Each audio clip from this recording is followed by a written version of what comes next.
Mr. Sugathadasa, some of the things that were said, one was about Tommy and grit. I think it was you who mentioned Tommy and grit. That has certainly served all of us well, whatever we have chosen to do in life. I'm G.L.P. I joined college in 1953 and I was there for 10 years. Mr. Sugathadasa, I think, belongs to a tradition of teachers, now regrettably very, very scarce, few and far between.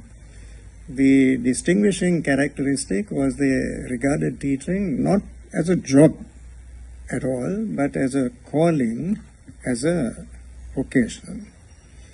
There were no pecuniary rewards at all. Teachers were not well paid, and they did not enjoy any kind of prominence, but the deepest satisfaction for them was the success of their students. And they dedicated their lives without any kind of reservation for the well-being of their students. Now, I think I can truthfully say that that period, the decade that I spent at the school by the sea was the happiest period of my life. No stress, no tension. It has often occurred to me, it's a great pity that today children are not even able to enjoy their childhood. So much competition, not among the children, but among the parents. Tuition to get 1 mark more. Who has come first, who has come second. It generates so much acrimony, bad feeling and so on. But none of that happily characterized our years at St. Thomas College. It was also said by someone that Mr. Sugathadasa was approachable. I think that's very important. There has to be a bond, a rapport between teachers and students, which is also, unfortunately, not a feature of the contemporary education system, which is now a kind of a conveyor belt product. Just a couple of days ago, I spoke in Parliament. I entirely agree with my colleague Kumar. It is a Montessori in many ways. You know, if you, in the university today, if you have a tutorial class, as is often the case, 250 students in a tutorial class, the teacher does not know the names of his students. So that is not approachability, and indeed that is not education in any significant sense of that term. So that is a very refreshing contrast, the tradition of teachers that is represented by Mr. Sugathadasa. A reference was also made to the movement under W.D. Pinto Jayawardena at that time. Mr. Pinto Jayawardena, Mr. G.L. Jinodasa, Mr. Savadas Kopareheva. Right? Now, they imparted to us skills that proved very useful to us later in life. I'll just give you one example. At one time, I was the cabinet spokesman. So you have a cabinet meeting once a week, and after that, it is your job to explain to the media the important decisions that were arrived at by the cabinet.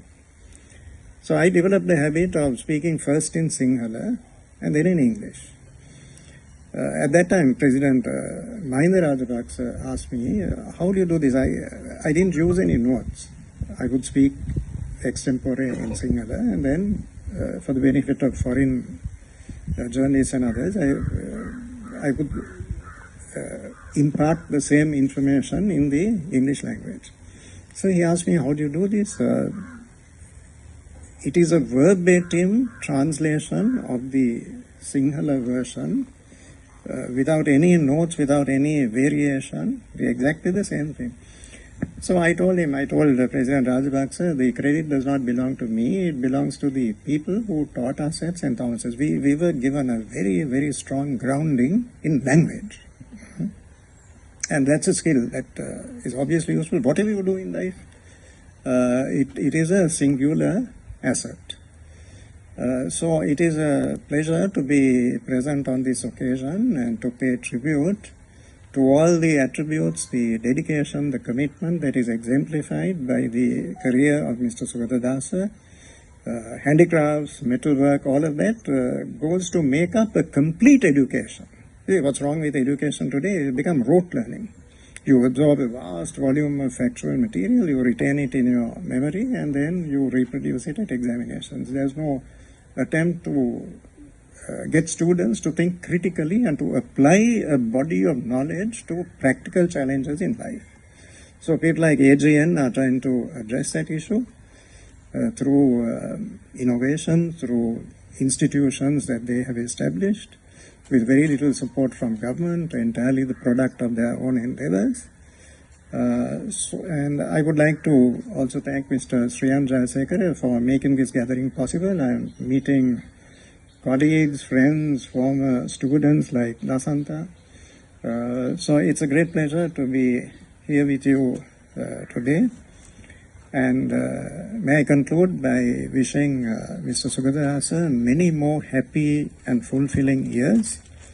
In your own modest, self-effacing way, you have served your country in an exemplary manner. And may you be further blessed. May the rest of your years be happy, productive, and fulfilling. Thank you.